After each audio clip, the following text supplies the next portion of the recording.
So who's responsible for a leak in a condo?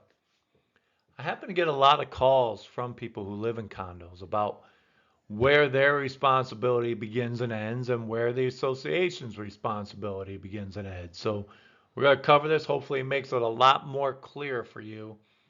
As we know, Florida has a ton of condos, so it's important that you take some notes.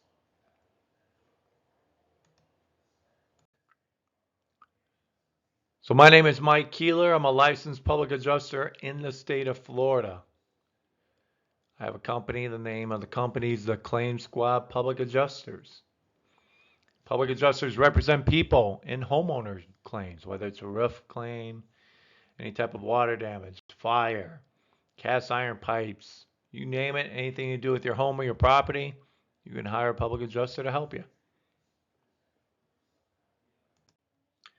So one thing that you want to kind of figure out is where did the leak originate from?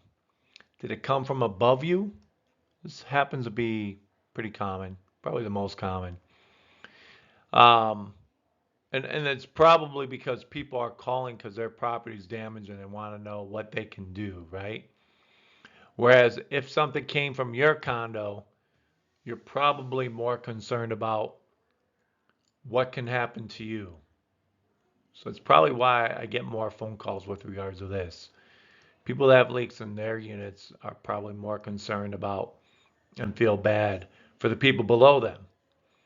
So again, how the leak originated and how it happened is important because let's just say it's a broken pipe behind a wall that you have no access to. Well, your condo's going to be responsible for that. Condo's also going to be responsible for roof leaks. Now, the really tall buildings, a lot of these roof leaks and storms and hurricanes that happen, the bigger, taller condos are usually not affected. It's the smaller type condos where you have 3 to 4 floors. So a lot of those floors maybe that can get water penetrated from the roofs, fourth floor, third floor, second floor, things of that nature. Those are the most common type of condos that are affected by any type of water coming in through the roof. So people always wonder if you could sue your neighbor or can you be sued if the water came from your condo? Well, it's difficult, very difficult, because you have to show there is some intentional malice, intentional conduct. You need to prove that. So the only real example I've used a couple times is that let's say you're having a party in your condo, you invite some neighbors, friends, and family. You get pretty drunk, and you, for whatever reason, say, "Hey, listen, I'm going to turn on my bathtub water, let it overflow. I just want to see where it goes and see if it goes downstairs." Well, then all heck breaks loose and water's flowing all over the place and goes downstairs and floods other people's condos beneath you. Yeah, I mean, that's an intentional conduct. You had malice involved. You were wanting to damage other units, so you could be held responsible. Don't forget, like this video if you get a chance. Subscribe to my channel. Feel free to share this video. Also make a comment if you have any questions. So in Florida here, we talked about in the beginning, there's always this confusion what a unit owner's responsibility is versus that of the association. Okay. We have the Florida Condominium Act. So let's start here. It's Florida Statute Chapter 718.111. The 11th section talks about insurance in the title. So any portion of the condominium property, excuse me, that's a building itself, which is damaged by an insurable event, let's just say hurricane, shall be constructed, repaired, or replaced as necessary by the association as a common expense. In the absence, meaning there's no insurable event, the association or the unit owners shall be responsible for the reconstruction, repair, replacement as determined by the maintenance provisions of the declaration or the bylaws. So what would not be an insurable event? Well, it could be that there was flooding. It could be that there was a rainstorm with no wind and the roof was damaged. Okay? It could be that there was a leak going on for months and then they finally learned upon it because maybe the subflooring was damaged. So all of these are not insurable events, hence the reason why they have this. So depending on the bylaws would depend on who's responsible for certain things. Now, this is kind of falling in line a little bit with what we just talked about. So a unit owner is responsible for the cost of repair replacement of any portion of the condominium property not paid by insurance proceeds if the damage is caused by intentional conduct, negligence, or failure to comply with the terms of the declaration or the rules of the association by a unit owner. Now, a lot of associations or people that live in your association, if they feel you're responsible, may say, well, you are negligent. Okay, let me define negligence for you. Negligence would be something to this effect. Let's say you had a kitchen sink and the valves were broken and it had flooded your unit before and a little bit of water got outside into the common area walkway where people would walk by. So they knew about it.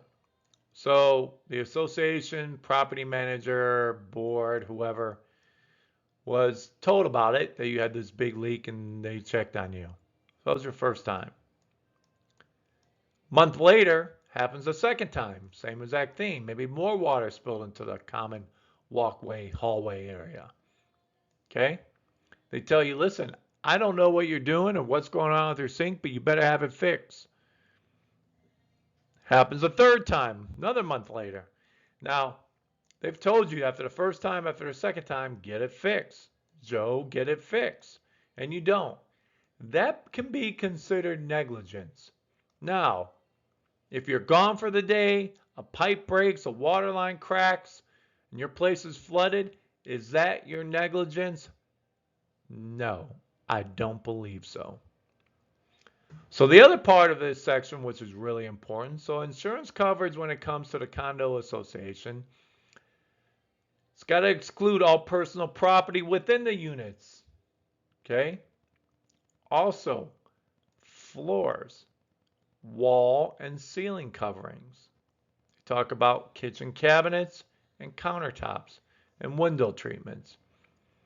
So all this can't be included in the condo association, and it should be included in your insurance policy as far as what your insurance policy will cover.